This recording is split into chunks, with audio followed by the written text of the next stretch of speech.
ಇದರಲ್ಲೂ ಅದೇ ತರ ಡ್ರೀಮ್ ಅಂತ ಹೇಳಿ ಅದಕ್ಕೆ ಹೆಸರು, ನಶೆ ಅಂತ ಹೇಳಿ ಅಥವಾ ಹುಚ್ಚ ಅಂತ ಹೇಳಿ, ಗೀಳ ಅಂತ ಹೇಳಿ, ಯಾವುದೇ ತರ ಬಹಳಷ್ಟು ಜನ ಕಲಾವಿದರಾಗಬೇಕು ಅಂತ ಇಟ್ಕೊಳ್ತೀವಿ. ಅದಕ್ಕೆ ಹೇಳ್ತಾರೆ ಬಣ್ಣದ ಗೀಳು ಅಂತ.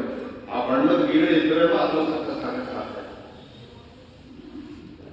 ಅಡ್ಮಿನಿಸ್ಟ್ರೇಟಿವ್ ನಾವು ಮಾತಾಡ್ಬೇಕಾದ್ರೆ ನಮ್ಮದೊಂದು ವಿರೋಧಾಭಾಸ ಇದೆ. ನಮ್ಮ ಕಡೆ ಸರ್ಕಾರದಲ್ಲಿ 2 ಡಿಪಾರ್ಟ್ಮೆಂಟ್ ಬರುತ್ತೆ. ಒಂದು ಎಕ್ಸೈಸ್ ಡಿಪಾರ್ಟ್ಮೆಂಟ್, ಇನ್ನೊಂದು ಟೆಂಪರೆನ್ಸ್ ಬೋರ್ಡ್ ಅಂತ ಇದೆ.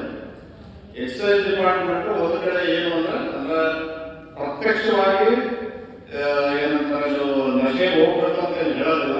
ಬಟ್ ಆ ಡಿಪಾರ್ಟ್ಮೆಂಟ್ ಕೆಲಸ ಏನು ಕ್ವಾಲಿಟಿ ನಶೆ ಹೋಗ್ಬೇಕಂತ ಒಂದು ಕಡೆ ನಾವು. ಇನ್ನೊಂದು ಕಡೆ ಟೆಂಪರೆನ್ಸ್ ಬೋರ್ಡು ಈ ನಶೆಯಿಂದ ಏನು ಎಫೆಕ್ಟ್ ಆಗುತ್ತೆ ಸಮಾಜದಲ್ಲಿ, ವೈಯಕ್ತಿಕ ಸಾಮಾಜಿಕ ನಾನೇನು ಹೇಳಿದೆ ಅದರಲ್ಲಿ ಆಗುತ್ತೆ ಅಂತ ಅದನ್ನು ತಡೆಯಕ್ಕೆ ಕ್ರಮ ತಗೊಂಡಿರ್ತೇವೆ.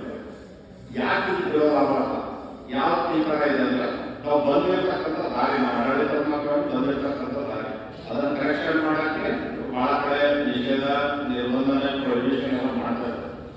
ಬಟ್ ಈ ವಿರೋಧಾಭಾಸ ಕಂಟಿನ್ಯೂ ಆಗುತ್ತೆ. ಯಾಕಂದ್ರೆ ಸರ್ಕಾರ